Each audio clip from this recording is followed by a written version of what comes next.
बहुत पुराने समय की बात है, जब रेत भी कहानियां सुनाया करती थी और चांदनी रातों में जादू सांस लेता था।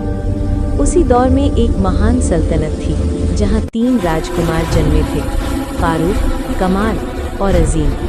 राजकुमार फारूक बुद्धि और न्याय का प्रतीक था, राजकुमार कमाल साहस और तलवार का उस्ताद, और राजकुमार अजीम संगीत, करुणा और शांति की आत्मा। तीनों भाई अलग थे, लेकिन दिल एक जैसा था। एक रात दरबार में घायल दूत पहुंचा। उसने बताया कि 7 पहाड़ियों के पार एक सुंदर नगर पर काले जादूगर सियाह रूह की छाया पड़ चुकी है। झील जहर बन चुकी थी और नगर विनाश के कगार पर था।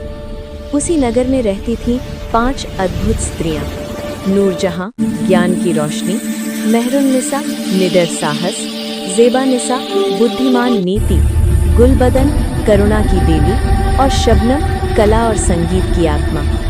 तीनों राजकुमारों ने सहायता का वचन दिया। पिता का आशीर्वाद लेकर वे निकल पड़े एक ऐसी यात्रा पर जहां हर कदम परीक्षा था। रेगिस्तान की तपती रेत, घने जंगलों का रहस्य और बर्फीली हवाओं की चुनौती, लेकिन तीनों राजकुमार डटे रहे। परियों की रानी ने उन्हें परखा और दिए 3 वरदान: सत्य का दर्पण, निडरता की तलवार और शांति का सितार। जब वे नगर पहुंचे तो पहली मुलाकात में ही समझ गए, ये लड़ाई सिर्फ तलवारों की नहीं, समझ और सहयोग की है।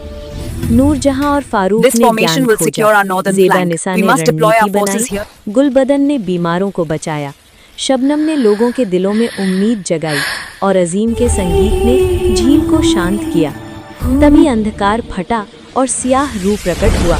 उसकी आंखों में आग थी और दिल में अकेलापन। कमाल ने तलवार उठाई, लेकिन फारूक ने सत्य का दर्पण दिखाया।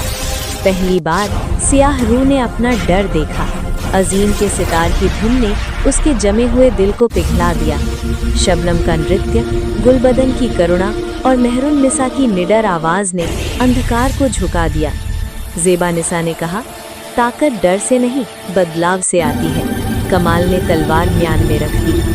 युद्ध समाप्त हो चुका था। इस कहानी से सीख मिलती है, जहां बुद्धि, साहस और करुणा एक साथ हो, वहां अंधकार चाहे जितना गहरा हो, रोशनी की जीत तय होती है।